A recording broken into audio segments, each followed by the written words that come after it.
So when I'm preaching the gospel, I'm looking for certain people who will listen to me. That's all it is. These people who listen, most likely, were created as the Word of God, with Jesus and the prophets. Now, it's not our flesh. Okay, it's not like our flesh is in this Word. No. This Word was created as light energy. And this energy is who we are. Okay? And when we live in the flesh and speak for God, we have the power. That energy comes through our voice. That's the Word. It speaks people. What it does, it separates the people that are going to listen to the people that don't. It's the power of the Word. It's the truth that divides. And only a few people are going to hear it in this age. And God made everything to work that way and work it out. All the people that are supposed to speak the Word were born into this age in the flesh, and eventually they're going to realize this connection. They're going to connect. It's called faith. This faith wakes them up to who they are inside, the Word that they are. And God uses this Word to speak to them and to make commands, to do whatever, take the sins out. But when in the prophets' lives, they couldn't become sinless because Jesus hadn't died for their sins yet. So they had to struggle with their sins that they loved. If they had lust, they would keep lusting for women. They would keep having sex and things like that while they were being used by God. That's why some of these stories in the Old Testament doesn't make quite sense with the New Testament, because they don't, back then they were sinners. But the saints weren't. They never sinned again once they became sinless. But the prophets, oh yeah, they had a struggle. They really did. I don't know how they would have done it. Because their desires so much for the world, so much for their sins, and yet they had God disciplining them, forcing them to speak, forcing them to go do things, forcing them to stay in the desert for 40 years with a whole bunch of people they had to lead. Can you imagine that? Moses had probably the hardest walk with God of all men, to do what he had to do and still be a sinner all that time. But whenever God called on him, and he had to be obedient to his word, he did it. He messed up, he made lots of mistakes, but he was obedient to God. And all the prophets were. You know why? Because of the power. That power of the word is so strong, he can make you lay down on the floor and weep. I mean, I was down on the floor about 8 times, crying my heart out while he was changing my genetic sins. How does he change them? I have no idea. But he did it. Because once he changes them, I had no desire for that sin anymore. It's gone. My alcoholism, gone. My cigarettes, gone.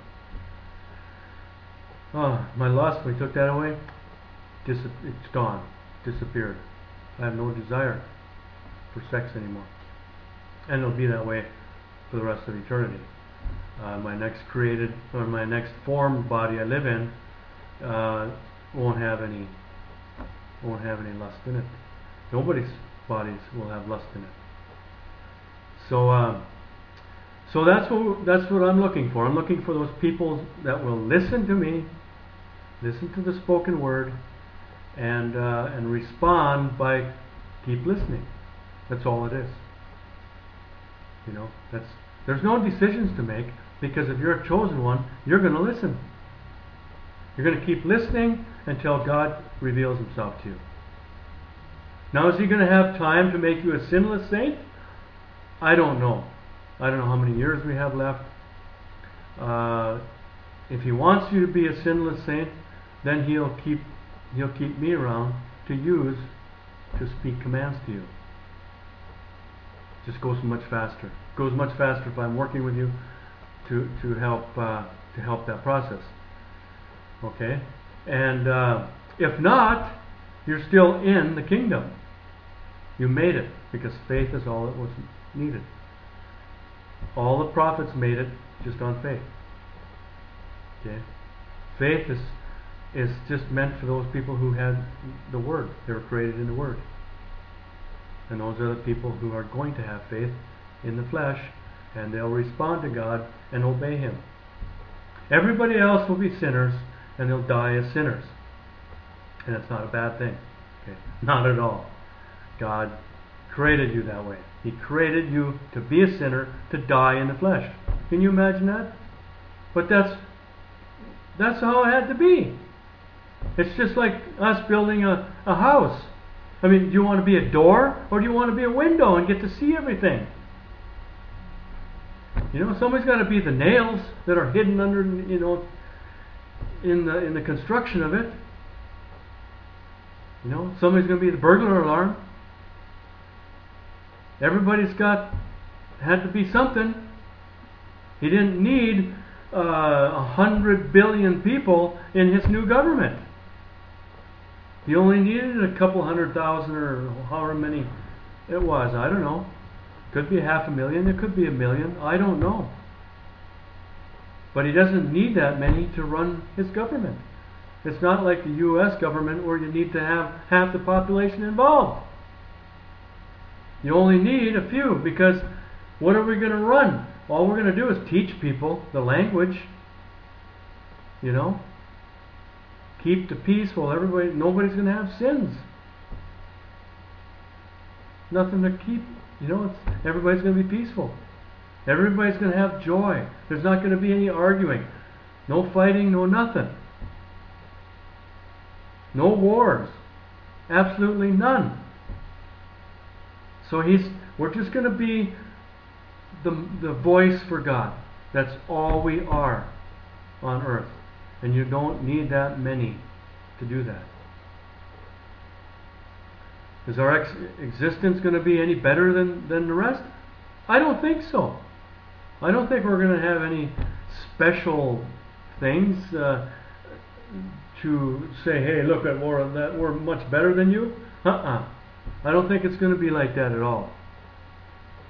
I think it's going to be more just an acceptance. Everybody's going to accept each other for who they are in the flesh, because we won't have the sins to be competing, to have jealousy, envy. You know, there won't be any greed. Nothing like that. We're going to be, our existence is going to be so much different than it is in this age. And we won't know any better, because this age is gone. There won't be any more memories, and then in the next age we'll just be learning as we go, and what we learn will be the truth. We'll have a whole different language, a whole different existence. Hang on a sec.